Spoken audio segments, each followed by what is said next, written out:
Welcome to Stock Cheat Sheets, where we trend, rank, and grade stocks and exchange traded funds. Welcome to Cheat Sheet subscribers, along with Macro Monkeys podcast listeners and Chaikin Analytics, Chaikin Power users, our longtime audience from way back when.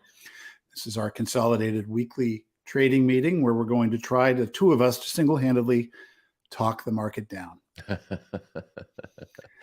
Going to do what the Fed is trying to do all week, I'm sure. You sense a little irrational exuberance out there. Yeah. Nice. Last time I checked, one data point represented a multi-month trend. That's right. That isn't that how that works? It is how that works. So the purpose of today's meeting, I think, obviously, is we're going to start with the macro, but I think we do have to just pay attention to where support and resistance are, just so we know what the technicals are going to give us, and then that I think can fuel. Meaning, I'm going to make this a non-visual version of that, but I think we need to know where we stand in the indexes. Is that fair? I think that is fair. Yeah, we'll look at the majors, including bonds and volatility, and then that can serve as the what's going up in price and why, and what should happen next. Okay. So we start with SPX, and I bring that up only because we are still in a downtrend. When you look at the weekly trend, the market turned, roughly speaking, around Christmas time, just about a year ago, and we started making significant lower lows and lower highs, and sort of in what you call a bugle pattern. Maybe you could explain what a megaphone pattern looks like, Double A. Yeah, it's a series of megaphone on the way down. It'd be a series of in this case, lower highs and lower lows. Yeah. But unlike a typical downtrend, the highs and the lows, while they are in a downtrend, the distance between the highs and lows starts to expand like a megaphone. So it broadens out. Yeah. So typically, and you know what I can do is we don't have to make the folks that don't have visuals suffer, or that have visuals. We can actually at least turn on our screen so we're looking at them. But we'll keep those of you who are listening to the podcast. We're going to keep this rooted in more of a discussion about general direction of price. And so you'll have to forgive me. I got a ton of open windows here. I'm going to go and search out the one that I think. Well, what does this button do? Let's see. Here we go. I'll do a screen share. And over to my charting platform. Let me know if you can see it. I will. Yeah, not yet. All right, should be now. There we go. Okay. So anyway, we're in that bugle pattern, and what's happened is that we do touch every few weeks either that descending upper trend line or that descending, and it just descends at a steeper angle, lower trend line. The one difference here is we've done this twice now, where we've stopped halfway between the ends of our bugle and reverse course. You can see, like last July, the middle of summer, when we had that big, eventually we had that rally that began, I should say May, that began in June. We had that little, that kind of minor week-long bear market rally that turned, and we touched the low, and then we went on our 8-week run. So now we've had a series that reversed halfway up, and then it happened again, only this time it went to the upside rather than the downside. Yep. So all of this, a long-winded build-up for if you believe that this series of trend lines, which has not been broken for a year, if we're going to respect that, we're much closer to the upward boundary than we are the lower boundary. That's right. And between that and a basic moving average pair that is bearish. So we have the 10-40 moving average relationship. This is the exponential moving average relationship, but a lot of traders use that as sort of a kind of a proxy for market direction. Despite the fact that price has been rising for the last 4 or 5 weeks, overall the trend of that moving average pair, although it's trying to curl up a little bit, is lower, right? And the 10-week is lower than the 40-week. Mm-hmm. Yeah, and I think you're looking at weeklies on the SPX right now is what we're discussing, and I think looking at those weekly averages is really important for a discussion like this to step back and look at the weeklies, if not the monthlies. Yeah, and we could look at the monthlies too, because that actually defines the bugle pattern more specifically, because it's those monthly touches that matter. And you can see we've been at this level for a while, this kind of 3,600 to 3,800 level in the markets for a little while. We're a little higher than that now, right? We're nearing the 4,000 area. Yeah, we're pulling back off 4,000. Yep. Market's down a little bit this morning. And so that's one look. And then we've got the market forecast, which I'm going to stick to the daily on that one. For cheat sheet subscribers, this will explain what was sent to your inbox over the weekend. But we are actually fairly bullish on the market forecast technicals, but with the risk of potential mean reversion coming. And so what's bullish about the market forecast, AA? The first thing I look to, although it's weekly bullish, that long-term market forecast line has turned before entering the very bearish zone below 20. It turned up. Yeah. So it's only like neutral plus, or, basically my proxy for mildly bullish, I'm sorry. But whenever that line agrees with the next time frame's market forecast, which is the intermediate forecast, it's driven by that green line on the TD Ameritrade indicator, and that is above 80. And so it's at its most strongly bullish. Those two lines together right now imply that by no means is the market off to the races. Until that long-term line works its way from neutral plus to bullish, you can't expect that 9-month to 2-year type bull market rally. Yeah. And just real quick for those listening, the market forecast tool is a series of oscillators. It's a proprietary tool to TD Ameritrade, and we've used it over the years and find it very valuable. Yeah, think of it like an RSI, but 4 time frames worth. Yeah. Yep. And so the longest time frame is telling us weekly bullish. The intermediate time frame is telling us strongly bullish. The near-term time frames are definitely flashing more strongly bullish than not. There's overhead resistance at around, I'm going to call it around 4,100. Okay. And we're at 39.80 right now. Yeah. So 110 points worth of upside potentially left, unless we break through that. And then I guess the next stop up would be, what do you think, 4,300, something like that? Yeah, probably. I had it a little less than that, but that's a great ballpark number, 4,300. Yeah.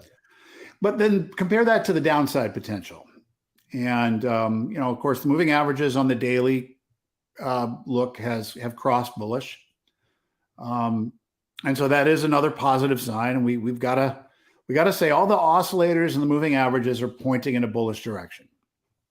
Yes.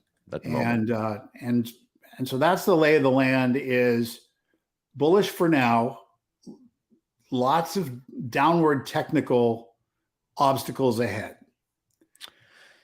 Yeah, and a lot of room to the downside. Looking at the downside, I mean, obviously there's previous lows, there's trend lines, there's all those things. But the thing I look at first and foremost would just be the 200-week average, right? Yep. Yeah. Yep. Which again, I can approximate that just by making one switch here. And there's your 40-week exponential moving average right there. So heading lower, and prices below it. Yeah. And so whenever we're in a bear market with bullish tendencies, usually that means choppiness ahead. So for those willing to trade it, you definitely want to typically tighten your time frame up, lower your risk, right? You can take advantage of something like this. There's no question about that. I do. I try to, and I know you do too. Yeah. I tend to like to use the 21-day moving average. And let's not forget that this week is expiration week. So that's going to play a part in what we see over the next several days. Yeah. And what they pin things to. And we're way above that 21-period moving average. So even based on that metric and, an overbought, oversold oscillator that we like, the stochastic RSI, which is basically a stochastic of the RSI, which is essentially another way of saying we can see momentum turns in the market. Yeah. And so can we go back real quick, obviously, and just touch on what ignited this rally, which was that CPI report from last week. Yeah. Which, it came in slightly lower, a couple tenths lower than expected. But 7% inflation is still a long way from a Fed goal. And we've all heard that. And it's just curious to me, like you said at the onset, one print is not a trend. And I guess I would say that the reason this happened probably had more to do with the bond market reaction than the actual number itself. I would even take it one step further to say the bond market reaction, which is probably the dollar reaction, is probably the same reaction, but those two things combined both had powerful moves. So one of the, kind of one of the theories is the U.S. got so far ahead of the rest of the world that on a relative basis, the dollar would stop appreciating relative to most other developed nations' currencies, the ones that matter. The rest of the world has an inflation problem that's worse than here in the U.S., right? The Europe is about 2 points, now maybe 3 points worse than we are, right? In terms of an annualized inflation rate. They're double digits. Yeah. We're in the sevens, still horrible. They're in the tens. They're in the tens. They've got a long-term energy issue that's going to keep inflation pressure higher than we're going to have to deal with here. And so the dollar just reacted to that. I think the relative difference in where the Europeans and the Japanese and the other central banks around the world are compared to us, probably the other central banks can't afford the same aggressive rate hikes, although they've promised it, right? The ECB, as Janet Lagarde has been pretty vocal about, get ready. She's going to follow the Fed, but what she says and what she does are two different things. They're what, at 1.5% right now? Yeah, I mean they're more than zero, which is higher than they've been in more than a decade, right? Yep. But yeah, but about 50% lower than the U.S. is, right? If not more, right? Right. So the dollar has reacted to this. The theory being that the Fed, whatever that number, whatever that terminal rate's going to be. I also want to point out that the Wall Street Journal got leaked Wednesday night. That same reporter who always gets the leaks from the Fed when they want to. Nick Timrose. He's known as Nicky Leaks. Nicky Leaks. That's right.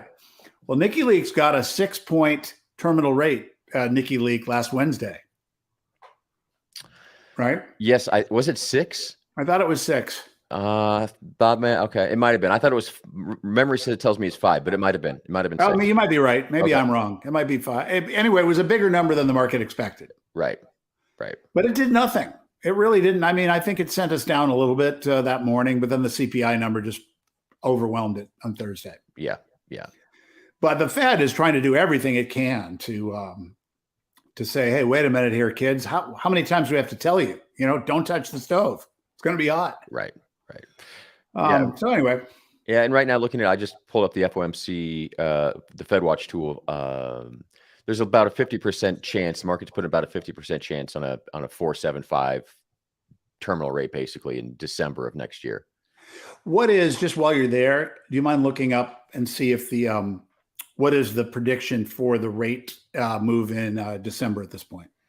It is about 80% at 50 bips. Got it. So that's going to be the thing that would cause the market, bear market rally to fall apart. If the Fed 50, starts gum jobbing back to 0.75. Yeah. Or we get a hot CPI in early December, right? Isn't that CPI comes before the Fed's final meeting, doesn't it? The day before. Okay. So that's going to be, we're probably rallying until then. Or at least not correcting hard to the downside unless there's some new information like a bank blow up based on this whole Bitcoin thing. Yeah. I think maybe the mispricing in the market around the Fed is the duration.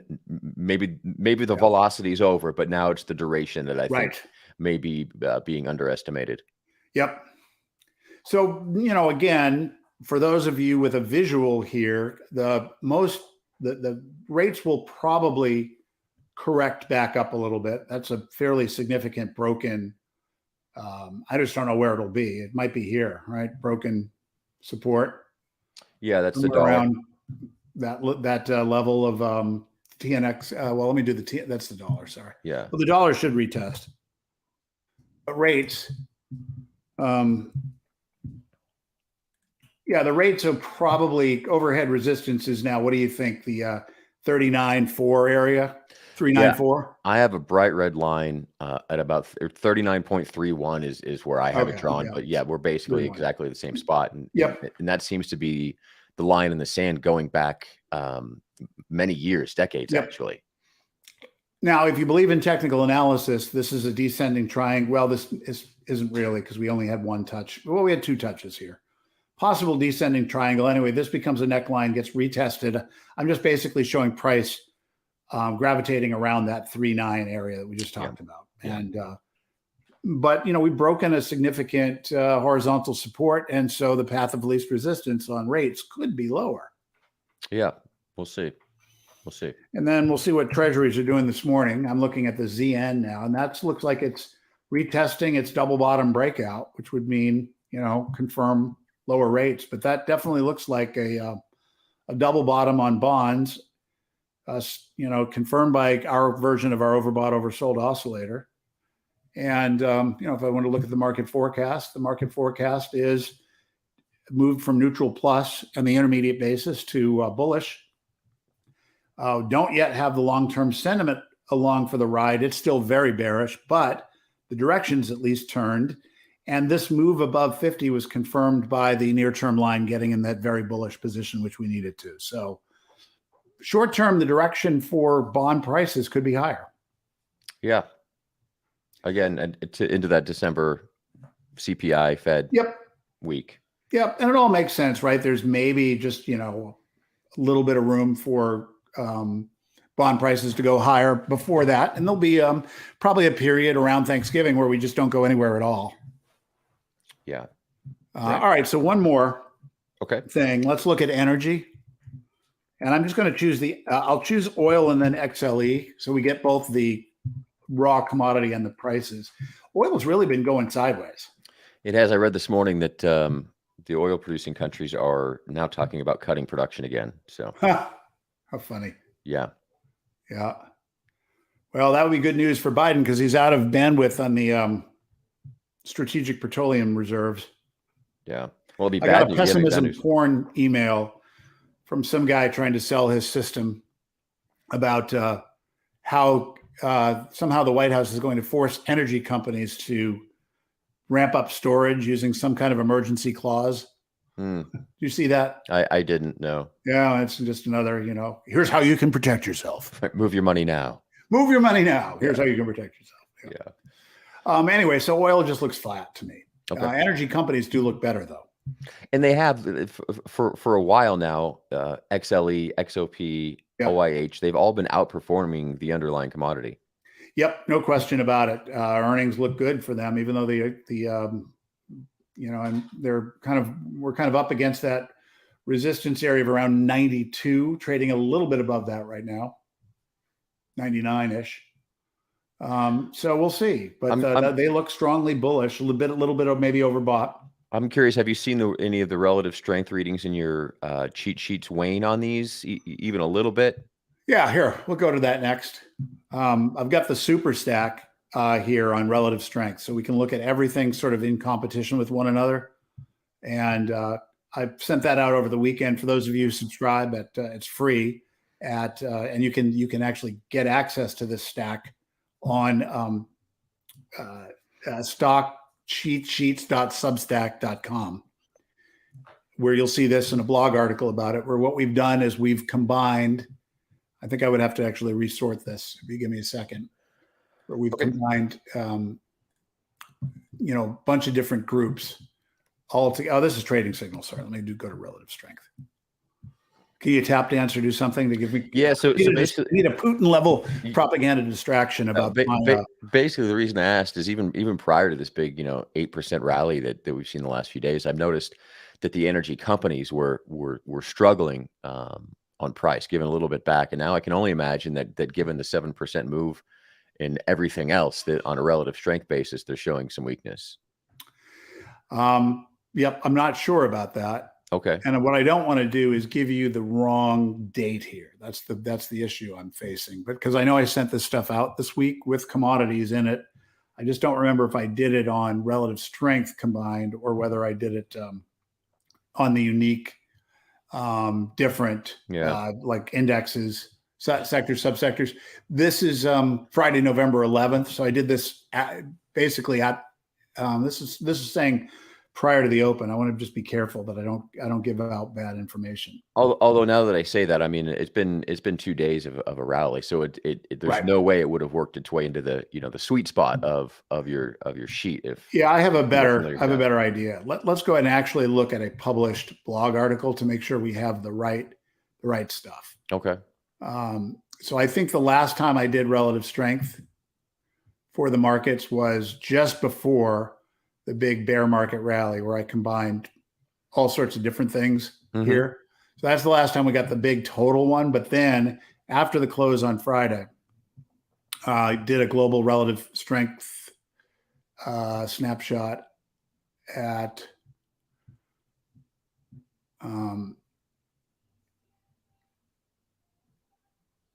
no, you know what? Friday early is the last time I did this. Okay.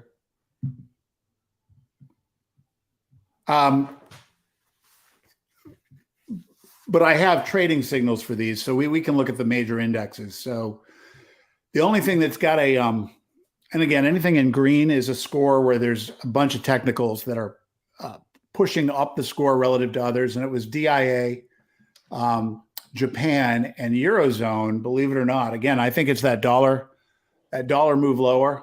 Yeah.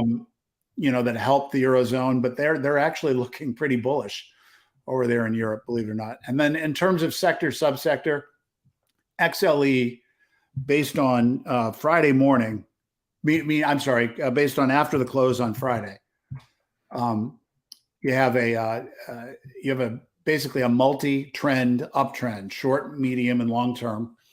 Buying pressure is only neutral plus, and that's something I did notice throughout the energy complex, is that we only had Chaikin money flow that would be in that 0.5 to 0.1 range. So still bullish, but about a weekly bullish. And that's a change.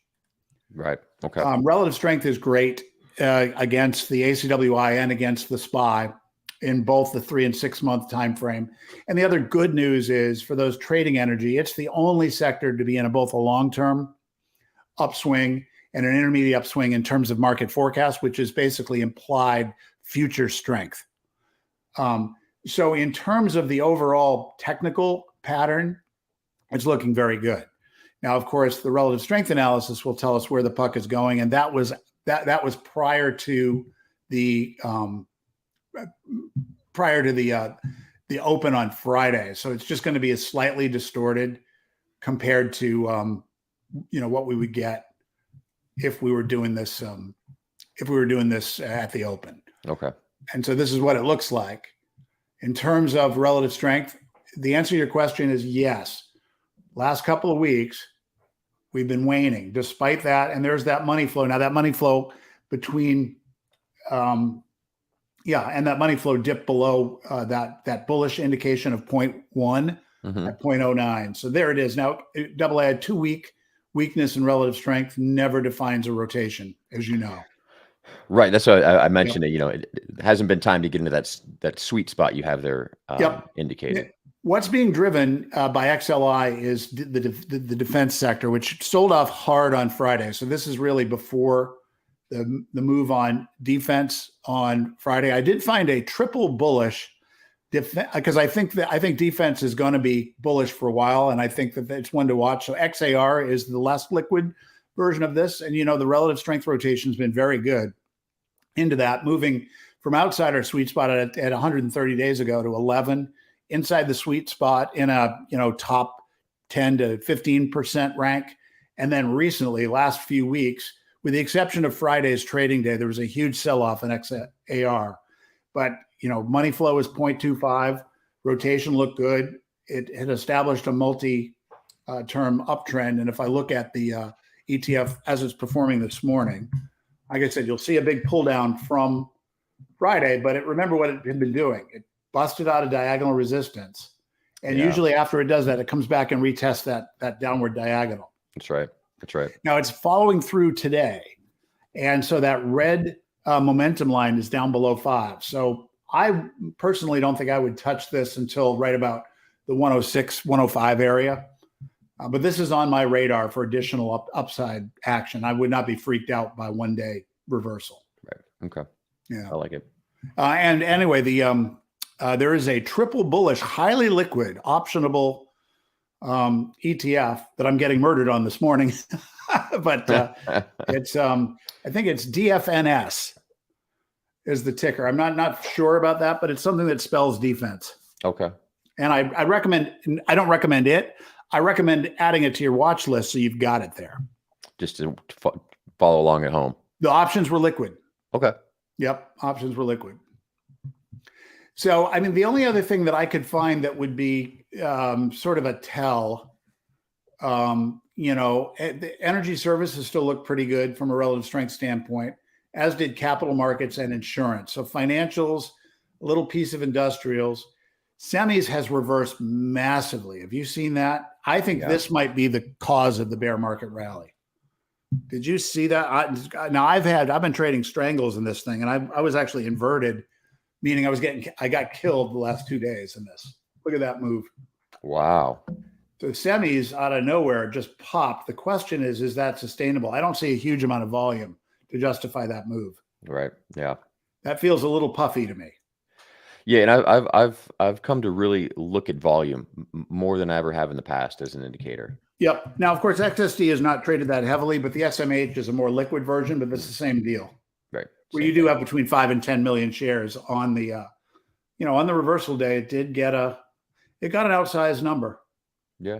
And some follow through here. So the question is, did semis break past this high? And is 219, 218 now support? But that's a huge move. That is huge reversal.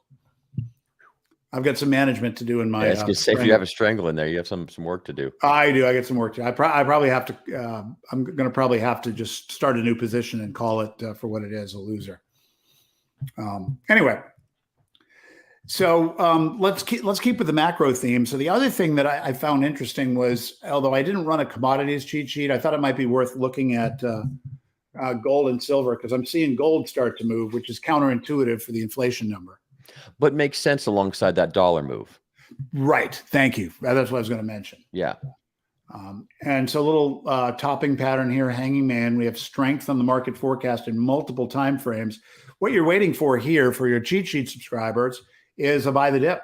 We'll probably get an intermediate trend confirmation first, which would mean green line stays bullish, red line dips below 20 but stays above 5. That's critical. Mm-hmm. And so that's a way to sneak into this as early as possible. If you want to wait for something that is that's a little bit more long-term, meaning a few more days, you'd wait for the blue line to cool off and finish down here below 50, but not get below 20. That would be a buy the dip. Okay. But gold is now on my watch list because of that weak dollar move. And silver for the same reasons? Yeah, and silver, of course, probably even better because of its use in industrial metals. Yeah. So that's kind of what I noticed in the market. I think we're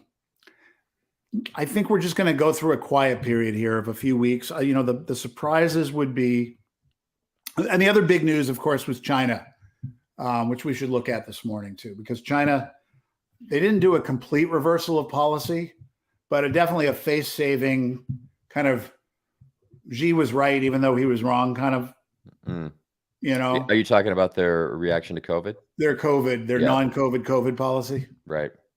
Yeah. For whatever reason, my charts have left me. I mean, basically, to summarize, what happened was there was a report that said China was considering ending their zero COVID policy early in 2023. But then there was also a quick rebuttal saying, no, they're not, because it's China. They're going to China. Right. So, but the consensus is that there's something there. Like there's. Yep. They're working on reeling it back in some way, some manner. Well, especially because their cases are going up while they're doing this. Yeah. So that was kind of the odd tell. Yeah. So anyway, I'm just having trouble with my chart right now for some reason. I don't know why. Is there anything else in cheat sheets that is worth looking at, or you want to jump over to Chaikin? Yeah, let's do a little Chaikin. I think that's a good idea. Cheat sheets, I think you have the major stuff. Most of what I did this weekend was some individual stock watch lists based on the idea that prices were likely to go higher for a while. The other thing I did on cheat sheets which I'll just save for subscribers to look at. This was a free one, so you can go to stockcheatsheets.substack.com and pull up a blog from this weekend. Went through a similar process that I used for our value-oriented stocks last week. This was dividend stocks. So the idea was, if you're going to take advantage of this opportunity for market strength, and we're worried about the bear market ultimately failing, and the NASDAQ stuff that went up 5% and 6% a day here the last couple of weeks is probably going to be subject to, more failure than not. And if you wanted something more sustaining, the idea would be dividend plays. And so what I did was went through a process of ranking about 96 different dividend strategy stocks, and then culled it down to like the top 25.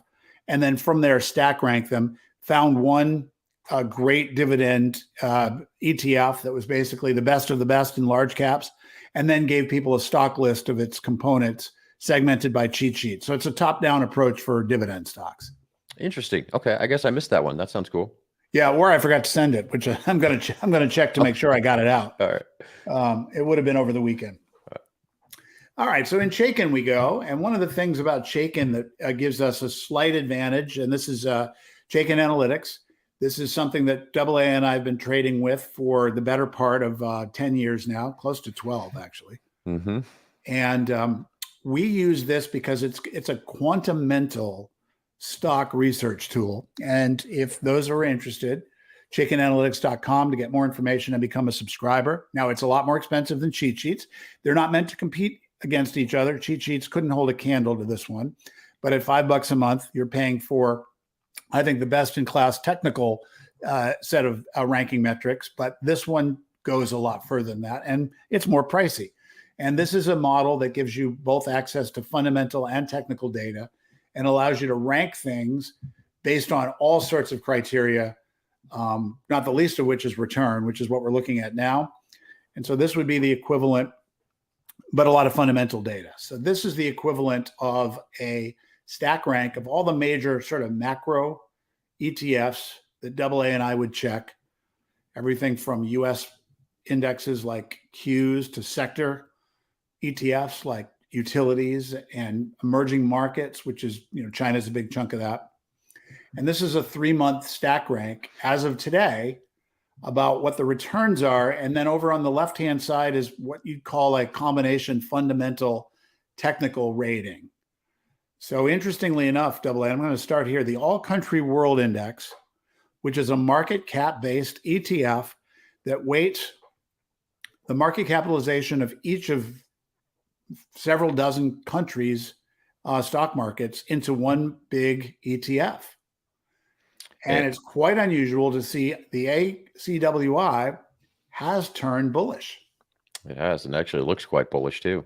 Yep. Now, the one thing that's new here, and we got to understand this more, is that there's 225 stocks underlying the ACWI that are bullish, and 143 that are bearish. And the question I have is, are we sourcing these from just the US, or is this from around the world? Because technically the Chaikin stock rating system doesn't apply beyond, US.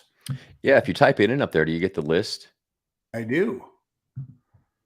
And this could be a bunch of ADRs as well as, obviously I'm looking at, I recognize mostly US here, but not all. RJF, Raymond James, isn't that a British stock? I'm not sure. I'm unfamiliar with that one. Financial services company, US, Canada, and Europe. So it's a multinational. Just looking for something I'm not familiar with. Healthcare equipment. It's a heart medical services. So I recognize a lot of US stuff in here. Question is, do you see anything? There's Dairy Queen that couldn't be more US based. I'm just looking for a ticker that maybe is something that is not as US based. Old Dominion, that's pretty US based, I think. Logistics, yeah. Yeah. So unless this proves Skyworks, that's it looks pretty US heavy, if nothing else. Could be. Yep. So anyway. So that would make this this not a good fundamental evaluation tool. We'd want to go to SPY at that point. And ironically, SPY, while the ACWI is bullish, and it might be that the maybe what the ACWI is multinational, so it's mostly U.S. companies that trade around the world. But here we're 155 to 78, so that's a pretty healthy bull bear ratio, right? Double, that's around 2 to 1. Yeah, it is actually as of yesterday, it is exactly 2. Yep, and we're up and above both moving averages. Yep. One moving average, the shorter term one, the 21 day is moving up. The longer term one's still pointed down, it looks like. Actually, believe it or not, it is heading higher by about 0.2 day over Curling day. up, as is the oscillator, which never made it to oversold, which is a huge thing. Yeah. So this is are we looking at a market up call here? We are. So AA and I have been doing this forever. And these market up calls usually happen at a time where we don't believe them. It's true, actually. Yeah. Yeah. I remember the COVID bottom. We didn't believe it. Took a while to get there, but we didn't believe it. And sure enough, they were right. Yeah. Yeah. So what you have is some technical evidence for a reversal. Now, are we still putting in on an intermediate to longer term basis a series of lower highs and lower lows? Absolutely. The nice thing about this bear market is it really hasn't been bearish since July. It's been horribly sideways, but not bearish. If we were to get above 440, would you be a believer that there's something more than just a bear market rally going on? That is what it would take, because that would then, of course, obviously be a higher high. Yep. Yeah. So in the meantime, and the point that we were trying to make a little earlier is there's a good chance we get up there. I don't know, right? Don't know. It all depends on Fed and CPI and other things, and you'll never know until it happens, right? Rearview mirror is the only way to know when a bottom is in. But one of the things you can do is tighten up your time horizon. So, if you're wrong about, not that I would enter here, but on a retest down at near 380 or so, setting a stop loss just below this recent shorter term low gives you only that much downside to potentially that much upside or beyond. So these are reasonable shots that you can take. Because this is also showing slight, it's not complete, right? Personality change, the beginning of a personality change. Yeah, just a little bit of money flow, barely noticeable, but it's there. Yeah, money flow oscillator. The relative strength versus the IWV is not there. The IWV is the long-term, it's the Russell 3000. So small caps have been outperforming since August as we put in this double bottom. That's actually quite bullish for the markets too. Yeah. You remember for a year, the markets went up. It was, it was a big move up. What were we, well, the Russell went nowhere in 2020. Actually, it was last year, 2021. Our markets went up, 30%, large caps? I forget the magnitude, but yeah, it was something very high. It was disproportionate move to the Russell. Yeah, Russell went nowhere, and the rest of the markets took off like a rock. Well, the reverse might be happening here.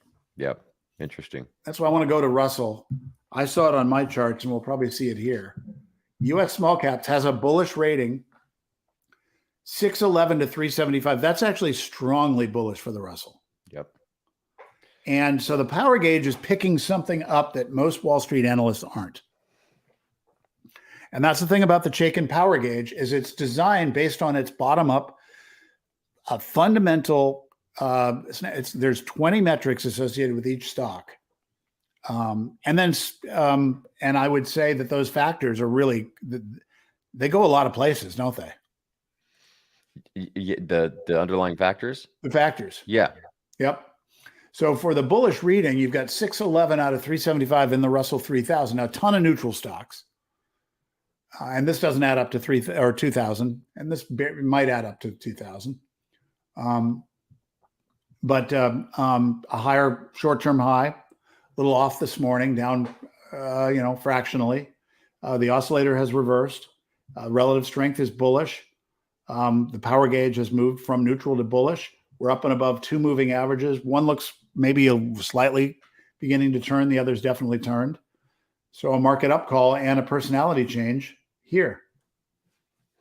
Yep. No, it's all looking pretty bullish at the moment. Yep. Yep, no question. Let's look at the Qs. That's going to be the one that's probably the least bullish of all. Neutral rating, 33 to 19, the 48 neutrals, barely above the long-term moving average. Money flow just turned a glip positive. Oscillator did the same. The relative strength looks terrible against the rest of the market. And that's against the SPY, by the way. Mm-hmm. And the power gauge isn't there. So this is the worst case scenario. Yeah, of the majors, that's underperforming. Yep. And then we can move up into, now we'll focus on US, and we'll just look at the US stocks in our sector comparison. And we can look at the 6, 3, and 1 month rating and kind of see what's starting to improve in relative strength. So there's the energy that AA was noting might be getting a little weaker. Number one, along with industrials and financials, with gains of above 5% for the last 6 months. Hard to believe that, right? It is. Yeah. Yep. Hard to believe that more parts of the market made money than lost money. Of course, Fridays and Thursdays at price action probably helped all that. Helped a lot. Yeah. Yeah. So what's not working is probably the better insight here. So the fact is the consumer is looking pretty weak on a relative basis. And XLP, which is consumer staples. That was working for a time, but has given it back. Yeah, a little bit. And then utilities, which of course is, why would you invest in utilities when you can get the same return using treasuries? Risk-free rate, yeah. Risk-free rate, yeah. Although treasuries don't look pretty good from a capital standpoint. Yeah. And if you scroll down, I think you'll see the worst of the worst, which should be real estate. Yeah, and there's real estate. Yeah. Horrible. And communications, which includes media, so that's the Google, Facebook. Right. Just to put a fine-tooth comb on this. We say communications, but we really mean media. Right, which is interesting. I'm sure that this was created and it was the hybrid that it is, so they could get some lift out of it with those, tech names, and now those tech names are dragging it down. Yeah, and we should mention that between Meta, the two kind of permutations of Google, and I think there's a couple other ones in here too, but just those alone, that's a quarter of the. That's a quarter. Yeah. That's 33%. Yeah, it's a lot. 35% of the ETF, and then you add Netflix and Time Warner and Charter Communications and T-Mobile. Sorry, that's 40% of your ETF are those 6 companies. Yeah, when a third of your fund has had a tough year, then it's going to be hard to do well. So on the 3 month, remembering what's driving, so energy, industrial, financial, and healthcare, those are not the 3 you usually see as the market wants to move defensive and is worried about bracing for another drop. This is more kind of the alignment you'd see in growth mode. But what we want to do is see if that sustains itself across time frames. So as we look at 3 months, energy, financials, now we have materials, industrials, of course, materials rising in price, but that is bullish for the markets. Mm-hmm, mm-hmm.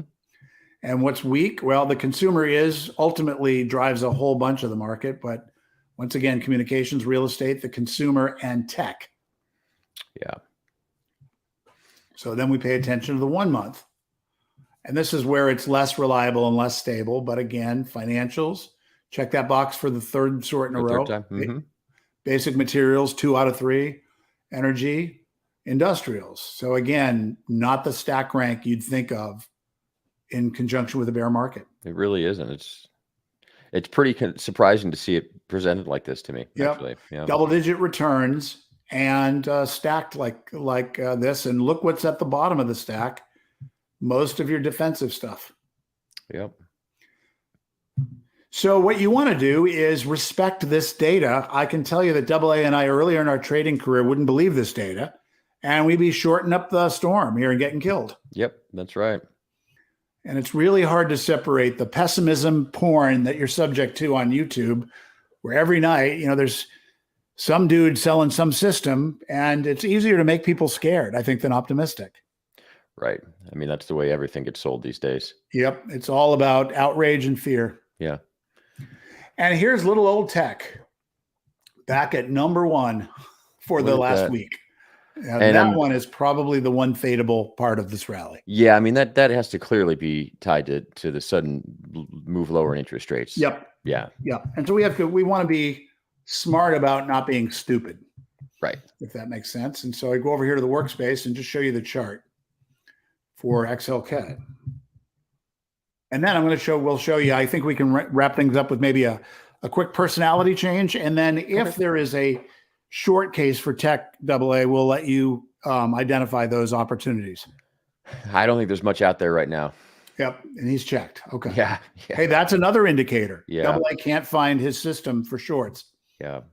So tech has made another short-term high. So again, you call this whatever you want. This is an ascending rectangle probably. But again, it's a overall downtrending market with an uptrending leg. And just the point here, again, you can go from 120 to 150 and still be in a downtrend. Mm-hmm. And that's what's really important. That's a what?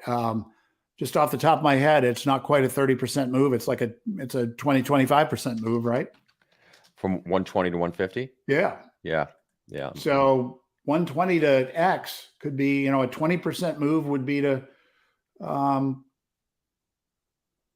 could be 144, 150 would be a 20% move from this bottom. Yeah. It's actually 28. Yeah. There you go. Yeah. So we're kind of right in the middle of that. And, but a personality change is defined by, again, this one doesn't qualify. And that's why I think it's the most shortable of all once this gets oversold. But here's the point. For those who think just a few day pop means we're overbought. Did I say oversold? I meant overbought. Mm-hmm. This oscillator is a long way to go. But this also brings up, maybe this is something, if you're someone who trades pairs, trades things against each other, this could be, short position here against a long position in, say, the Russell. Right. And just figure out how to weight it. And there you go. Yep, absolutely.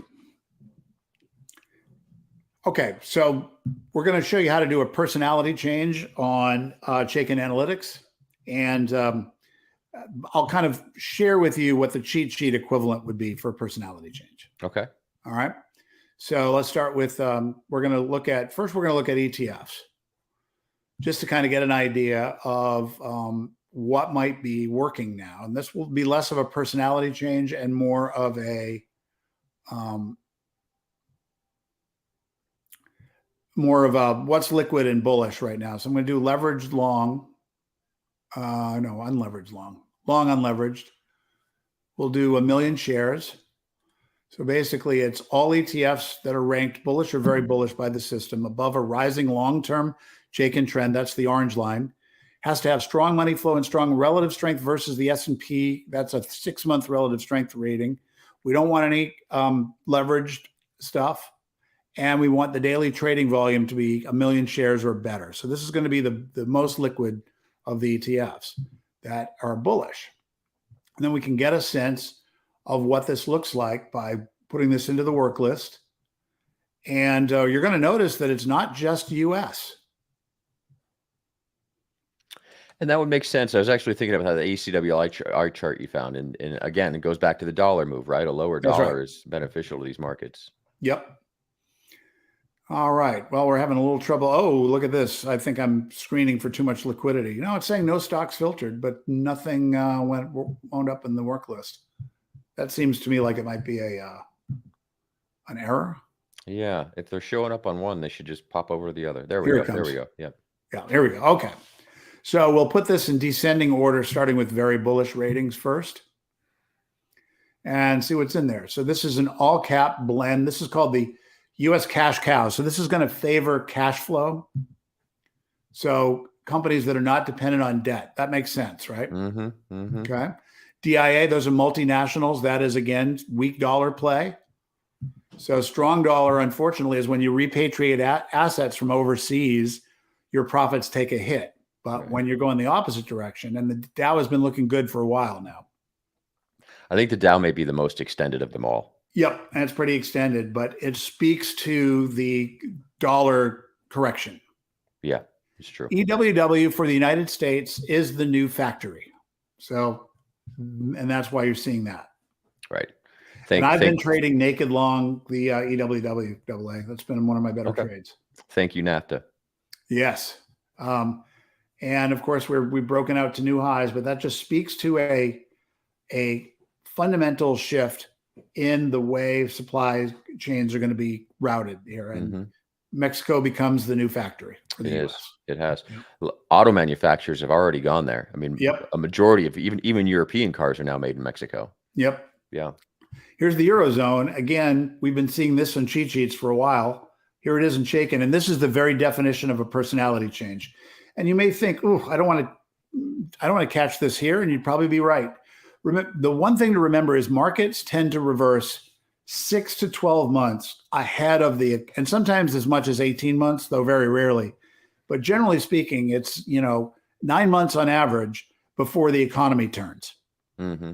So we may be seeing, again, we don't want to talk ourselves into something. This could be nothing more than a stupid bear market rally, though this one now is threatening to be something more. Yeah, that's a new high. Yep. So you got money flow, price above the 2 moving averages. You definitely want it to settle.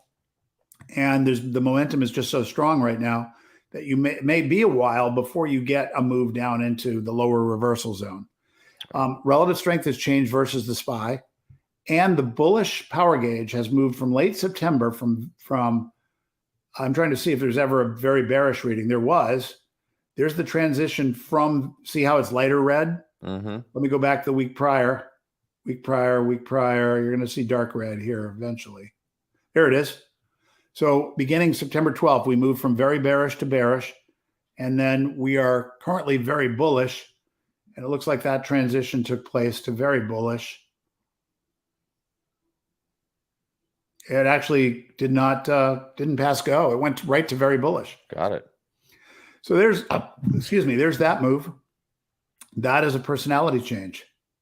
Now we need these to stay. So this pullback needs to be light enough to not affect these metrics. Got it. Let's keep going, because this is a great way to kind of get a blueprint of what all is working, right? Right. Energy makes sense, right? Yeah. This is just an energy ETF, and you'd have to understand why the underlying components may be a little different than the XLE that we normally trade. FEZ, that's a leverage something or other, isn't it? Euro stocks. Yeah, I think that's just the equivalent of the EZU. It's a more liquid version of the EZU. There it goes. Europe. Pretty similar. Yeah. Biotech. Biotech is just breaking out now. That's a little bit easier to trade. But that one's looking bullish.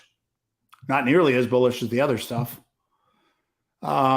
India. We've traded this one before. Mm-hmm. It's got a little resistance area of around 44.5 to get through, but that would be on our watch list, I think. KIE, that's insurance, is it not? Yeah, and that's been bullish for a while. It has. Yep. Now, of course, it's got a liquidity issue. This is one I always go and look for the liquid, like the Allstates of the world underneath it, or the United Healthcares. Yeah. The KIE itself isn't that liquid. And then oil services, this has been bullish forever. That's broken out. Again, the one caution I'd make is money flow starting to wane a little bit, but it started from a massive hill.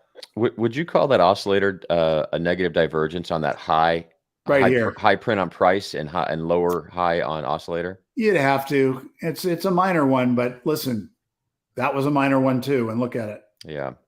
So what we're talking about is whenever we see this can be a headlight for a reversal when you see a lower high. This is just such a coffee break. We're just not sure. Right. It is a small one, but definitely noticed. It's a small one, and it's certainly strong. And I would say at this point, I would definitely wait for oversold. It hasn't had an intermediate correction yet. Yeah. And I think it needs to be healthy. Agree.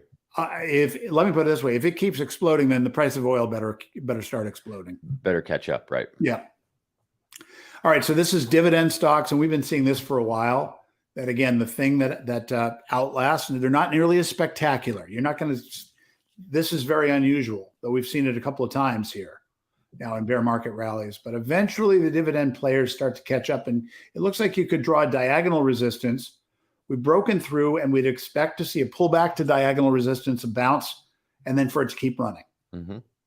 And we showed you kind of a trading system a week ago in this very video. Well, actually, we showed you that for value, but I did another one that I may or may not have published. I'll certainly publish it cool. Today after I get off the phone with you. All right, so this is another dividend ETF. So that's 2 in a row. There's energy, which we talked about. There's industrials. That energy XLE has the same looking chart as the other one, as OIH. It does. They look real similar. Yep. And so healthcare, obviously biotech is the only thing we saw so far that's worked, but there's healthcare kind of trying to break out. And then what do we have? I was gonna say real quick, healthcare looks, that oscillator's just turning. Yeah. If I felt like I was late and I had to get something on, that may be the best one I've seen, because it hasn't moved. It would be as much. Yeah. I would argue that you should look at XHE and XHS, which don't look nearly as strong, and it might be biotech is a better way to go. Okay. Now, I haven't looked at that comparison lately, but prior to this rally, that's what was showing up on cheat sheets. All right. And then XOP, more energy services. This would be the equivalent of, basically exploration and production. FDL, I'm less familiar with. There's a third dividend ETF. IJH is going to be mid-cap blend. So there's, again, the strength in the Russell. Mm-hmm. And we have a momentum breakout. We're not going to talk about Chaikin signals today. All cap value. So again, think dividend. Word value always means dividend. More large cap value. So you start to get the sense. IWD is more value. This is the small cap value. And now we've moved from very bullish to bullish. And I'll just say, I mean, drawing just real quickly on our conversation from last week, what are we not seeing here? Growth. None. Tech. None. No growth. Yep. No growth, no tech. Yep. And in the 2000 .com crash, in that first year, when tech corrected 30%, the value stocks actually went up 16%. Wow. IWM, more small cap value. So clearly the value side of the equation. And we did do a pretty good exercise last week on our video that would take you through how to, whether you're a Chaikin subscriber, a cheat sheet subscriber, or using your own ETF measurement system, there's a way to go and vet the best of the best in terms of dividend stocks and value stocks.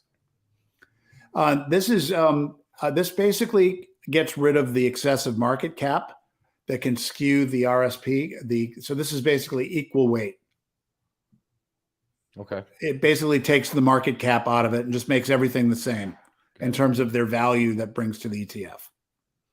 So value is going to count more, growth will count less here. Right. VIG, more dividends. And we're just about done here. And large cap value, more value. So that's pretty much what's in favor right now. Stuff with yield, lower PE scores, not necessarily defensive, but protective. It really just solidifies our conversation last week that at the moment value is in. Yep, value is in, and then the places where we are seeing some growth is really outside the U.S. Yeah, which again goes back to that lower dollar. Yep. All right. Final thing we'll do, even though you didn't see anything, let's take them through your process. Okay. Yeah. Load up the screener there. Basically looking for opportunities to get some short delta as the market rallies. Which is translation, make money off of shorting stocks. Right. So make money off down moves on equities. So basically I'm looking for things that have although neutral is in there, I kind of, just because I want to see them, I tend not to take the neutral, but looking for stocks with a power gauge of neutral or less. So bearish or very bearish.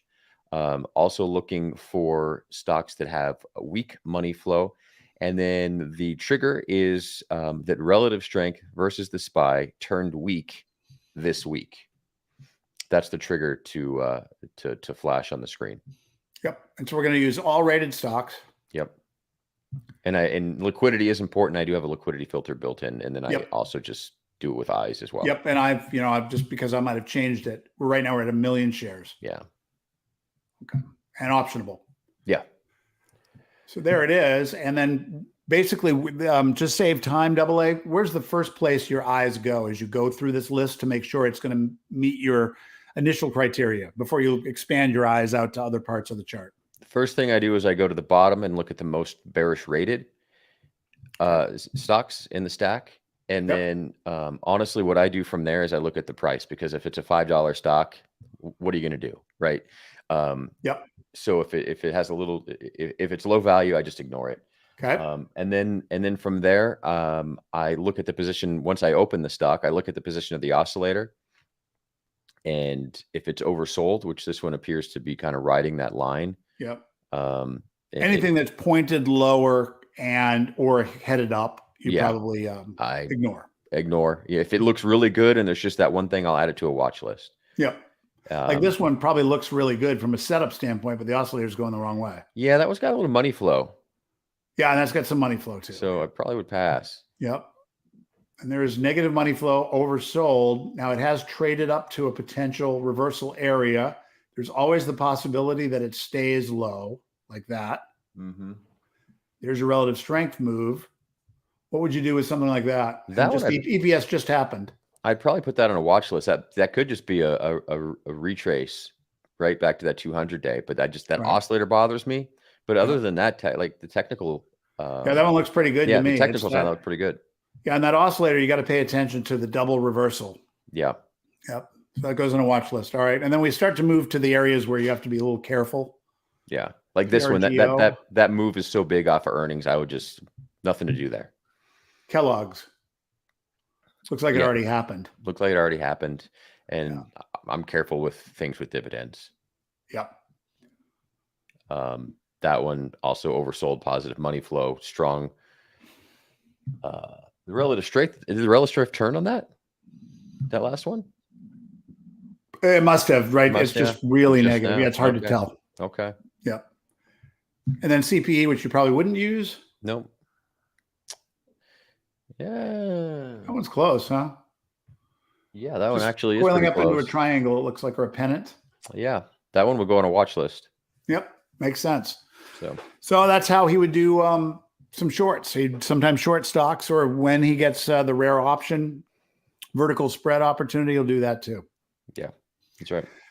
Well, I think this analysis can help you go in a lot of different directions. If you're a value seeker, you are focusing on dividends. And if you're a short seller, you're actually focusing on high flying, underperforming ETFs. And so hopefully this week's tutorial helps. And let's go through it. If you're a Macro Monkey subscriber, if you're not a Macro Monkey subscriber, we always spend the first half of our meeting trying to give you an idea of what's going to move the market this week.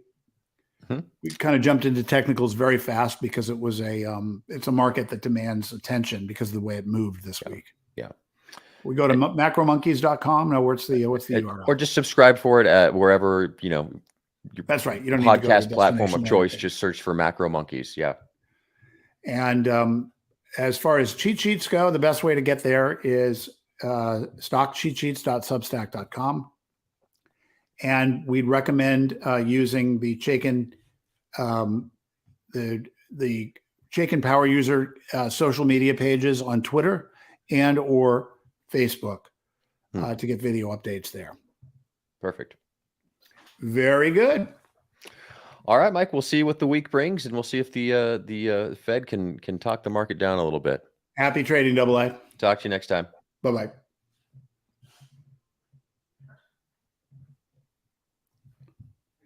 I'll be off in a sec here.